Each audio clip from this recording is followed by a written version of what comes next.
Waddle then gobbled for the gaggle and then made way for the President of the United States. The turkeys being pardoned today go by the names of Gobble and Waddle. When I first saw their pictures, I thought we should send them, I shouldn't say this. I was going to call them Chuck and Nancy. But then I realized I wouldn't be pardoning them. I would never pardon those two people. I wouldn't pardon them. I wouldn't care what Melania told me. Darling, I think it would be a nice thing to do. I won't do it, darling. I like when he takes us inside his relationship. Darling, why do you throw up when I open my robe? What are you doing, darling? Kim Jong-un has state stenographers who follow him everywhere and scribble his genius ideas into their notebooks and applaud. Well, Republicans, that's you now. Republican Congressman Addison McDowell wants to name Dulles Airport after Trump. It'll be like other airports, except the international terminal only has departure. No one walked in expecting history today, but history kicked the door down anyway. Jimmy Kimmel and Bill Maher teamed up, fused their sarcasm superpowers, and unleashed a tidal wave of jokes on Trump strong enough to light up Vegas twice. Even the cameraman broke character and started laughing. It wasn't just brutal. It wasn't just chaotic. It was a masterpiece of comedic destruction. But there was one moment, one glorious, catastrophic moment that the internet refuses to stop replaying. And you're about to find out exactly why. Buckle up. We're diving in right now. It's not like Trump doesn't care about people. I mean, he has a lot of empathy. He's feeling especially bad right now for the family of the newly decrowned Jeffrey Epstein pal, the now former... Jimmy Kimmel doesn't just enter the chaos, he detonates into it. Like a lightning bolt tearing through a carnival tent stitched together with overinflated confidence and half-finished decisions, the whole atmosphere rattles with the kind of over-the-top tension you normally hear in the trailer of a doomsday blockbuster. And there's Trump, planted right in the center of the storm he built himself, clutching his bravado like an umbrella full of holes, useless, shaky, and seconds away from flipping inside out. And the governor is a big fat slob. Happy Thanksgiving, everybody. I mean, seriously, though. He says a lot of crazy stuff. In that same press conference, he said there have been no murders in Washington, D.C. in the last 6 months because of him. There have been 62 murders in Washington, which already indicates a vivid imagination. But does he really look at himself in the mirror and go, I am thin?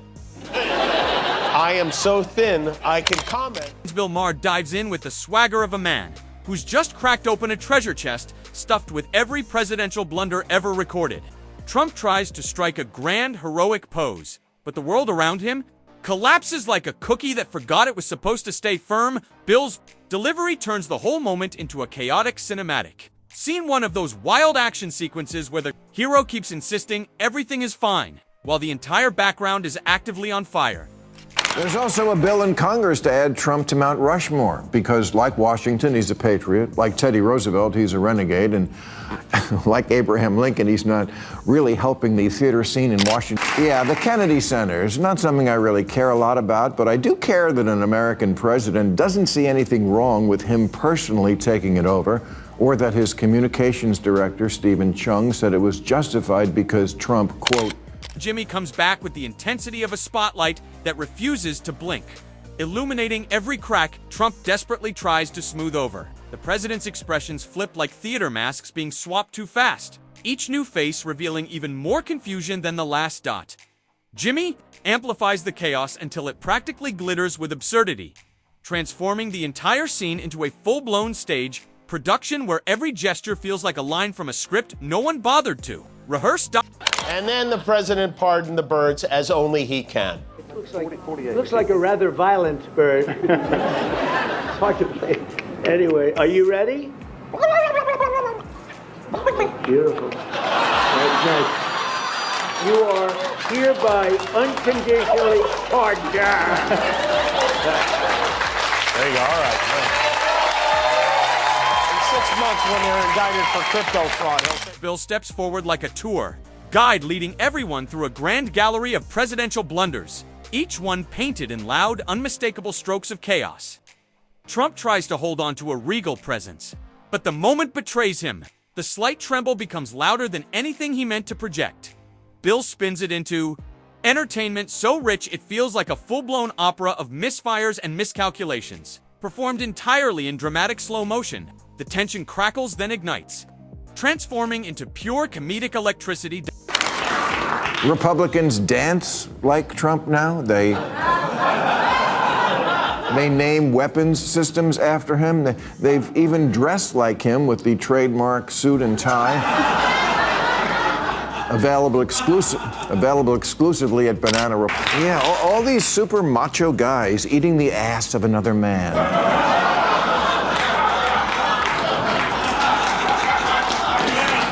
Some even talk like him now with the crazy Jimmy swings the spotlight onto Trump's latest attempt at looking in control of performance, wobbling like a half-assembled statue buckling under its own oversized ambition. The dramatic irony is thick enough to lift with both hands.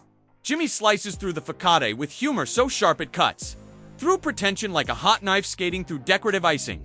Under that relentless glow, Trump's grandstanding starts to melt. Then Bill swoops back in with a flourish, zeroing in on the way Trump carries himself as if he's directing a movie no one else agreed to be in. Every movement feels choreographed by someone who forgot to read the script or maybe never had one to begin with. Bill turns the awkwardness into pure comedic gold, painting Trump as the star of a spectacle powered by misplaced confidence and cinematic overreach. The comedic rhythm starts to rumble. Jimmy steps forward again, weaving imagery of Trump's stage presence like a theatrical reenactment unfolding in slow, exaggerated gestures. Every motion begs for applause that stubbornly refuses to arrive. Jimmy revels in the unraveling, transforming the moment into a full symphony of mistimed cues and comedic misfires that echo louder with each passing beat. The scenes merge, swirl and collide, forming a rich, chaotic storm of irony that hangs beautifully in the air. Art. So Governor Pritzker, if you're listening, let's get your act together. Invite us in. I had a little bit of a Pritzker joke. I was going to talk about Pritzker and size, but when I talk about Pritzker, I get angry because he's not letting us do the job. So I'm not going to tell my Pritzker joke. They have a very cute little joke, you know. Some speechwriter wrote some joke about his weight, but I would never want to talk about his weight. I don't talk about people being fat. I refuse to talk about the fact that he's a fat slob. I don't mention it. I don't know if that's sarcasm or short-term memory loss. Either way, he really captured. Bill keeps the flames roaring, describing Trump navigating his own chaos with the determination of a man charging through a fog machine without the faintest clue where the exit is. It's bold, dramatic, and spectacularly misguided. Bill cranks the chaos up until it feels like a full-blown spectacle begging for its own theme music. The air hums with comedic electricity. Jimmy steps in with the precision of a director, pointing out every beat Trump thinks he's hitting. The performance grows bigger, louder, more elaborate, and every step widens the cracks running through it. Jimmy turns each detail into a burst of comedic fireworks shooting off in every direction, completely ignoring the idea of a pattern. The absurdity becomes hypnotic. Then Bill returns with the energy of someone exposing a dramatic plot twist that was meant to be serious but collapses into unintentional hilarity. Trump's attempts at gravitas wobble like a chandelier dangling by a single thread. Bill heightens the tension, letting the dramatic irony drip through the moment like syrup over a melting dessert. By now, the entire scene has transformed into a full buffet of comedy, overflowing, chaotic, and impossible to look away from. Waddle then gobbled for the gaggle and then made way for the President of the United States. The turkeys being pardoned today go by the names of Gobble and Waddle. When I first saw their pictures, I thought we should send them, I shouldn't say this. I was going to call them Chuck and Nancy. But then I realized I wouldn't be pardoning them. I would never pardon those two people. I wouldn't pardon them. I wouldn't care what. Jimmy frames Trump's latest attempt at showmanship. Like a high-stakes performance inside a hall of mirrors, every reflection just a bit off, a bit warped, a bit more dramatic than anyone intended. He stretches the humor until it wraps around the moment like a ribbon pulled too tight, squeezing out every drop of absurdity. Trump's determination only amplifies the comedy. Bill pushes the chaos further, portraying Trump's dramatic choices as puzzle pieces that never quite fit, no matter how forcefully they're shoved into place. Jimmy dives back in, spotlighting Trump's overflowing theatrics like a cup filled way past its brim. spilling drama across the entire scene. It soaks everything in rich, exaggerated flair. Jimmy sharpens the spectacle into a full carnival ride, wild, lurching, ambitious, and hilariously unstable. Then Bill sweeps in with fresh fire, capturing Trump's attempts at grandeur as if they're scenes from an overacted period drama missing its lead costume. The gap between what Trump intends and what actually happens becomes the beating heart of the roast. Bill widens the moment until it swells, with comedic resonance layered and impossible to ignore. Prince Andrew in the UK has had his royal titles stripped away because of the Epstein scandal. I know you're close to the royal family there. Do you have any thoughts on that? I feel very badly. I mean, it's a terrible thing that's happened to the family. That's been a tragic situation. And it's too bad. I mean, I feel badly for the family. That family he feels bad for. The ones losing their food stamps, they're going to be fine. Don't worry about it. This is like Bill Cosby feeling bad for art. Bill grabs the torch and cranks the chaos higher, describing Trump's dramatic gestures as if they were ripped straight from a script, written during a caffeine-fueled all-night. The pacing lurches forward, then breaks without warning, turning the moment into a roller coaster built from wildly unpredictable emotional swings. Bill sharpens every twist with pinpoint humor.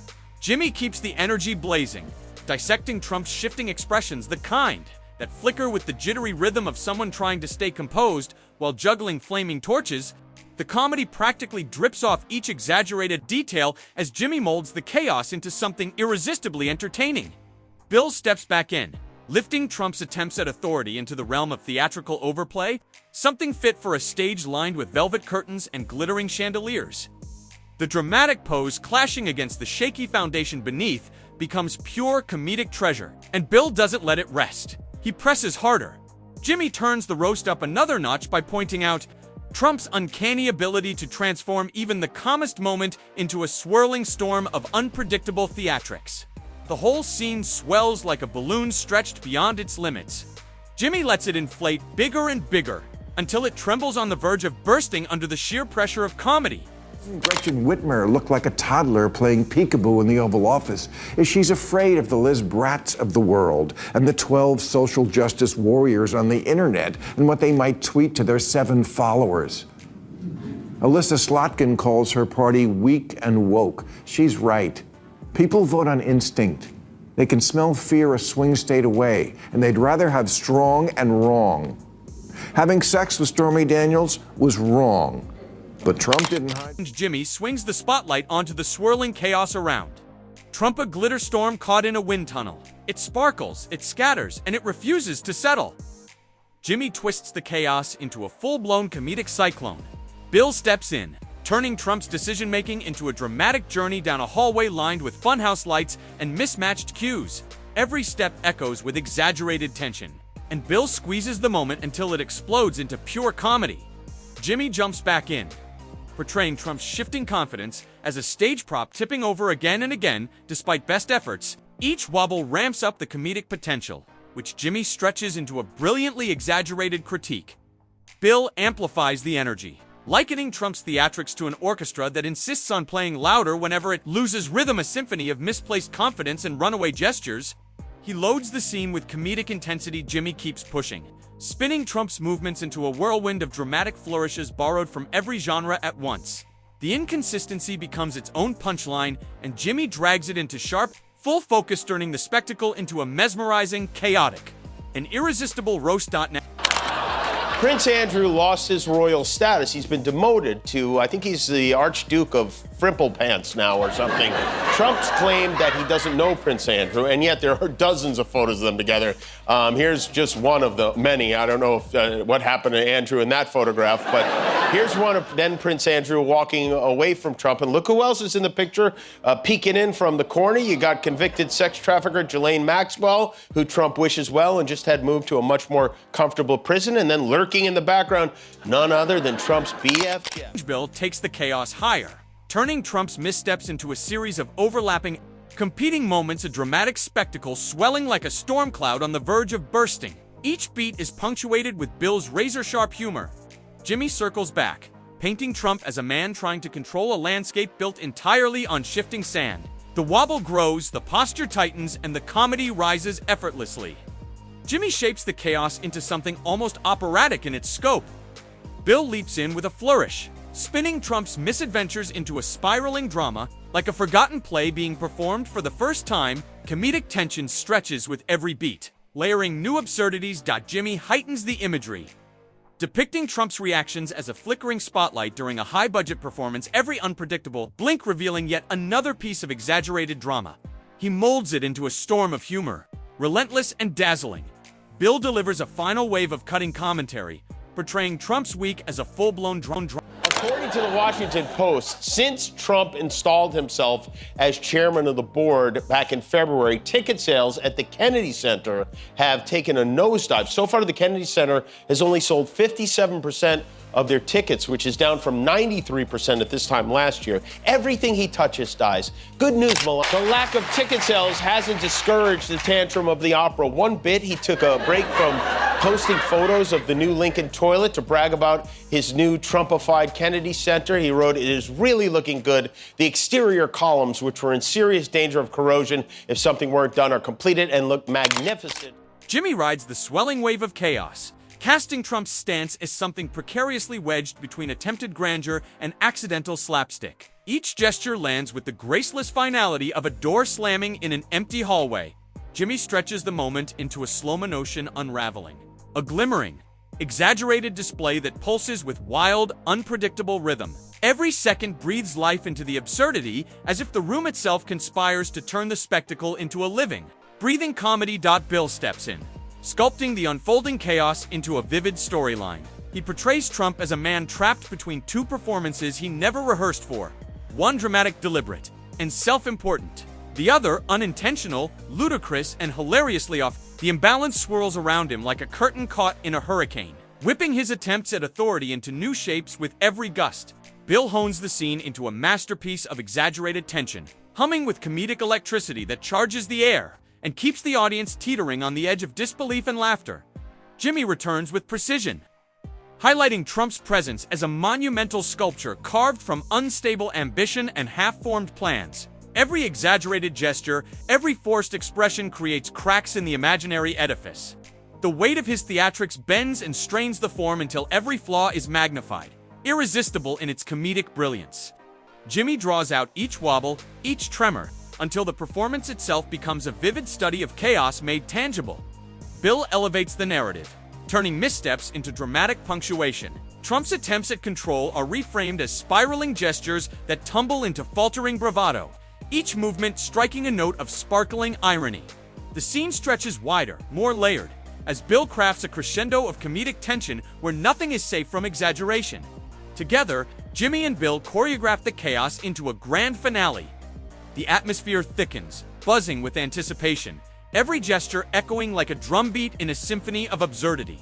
Trump's world teeters, his authority wobbling with each misplaced attempt at poise, and the air vibrates with comedic momentum. Bill pushes the moment to its peak, a cliffhanger of humor and spectacle, leaving the stage charged, alive, and poised for the next shockwave of outrageous display. By the end, the performance is less a scene and more a living cyclone of theatrical collapse, vivid, exaggerated, and utterly irresistible. A towering monument to chaos, comedy, and the art of the unexpected.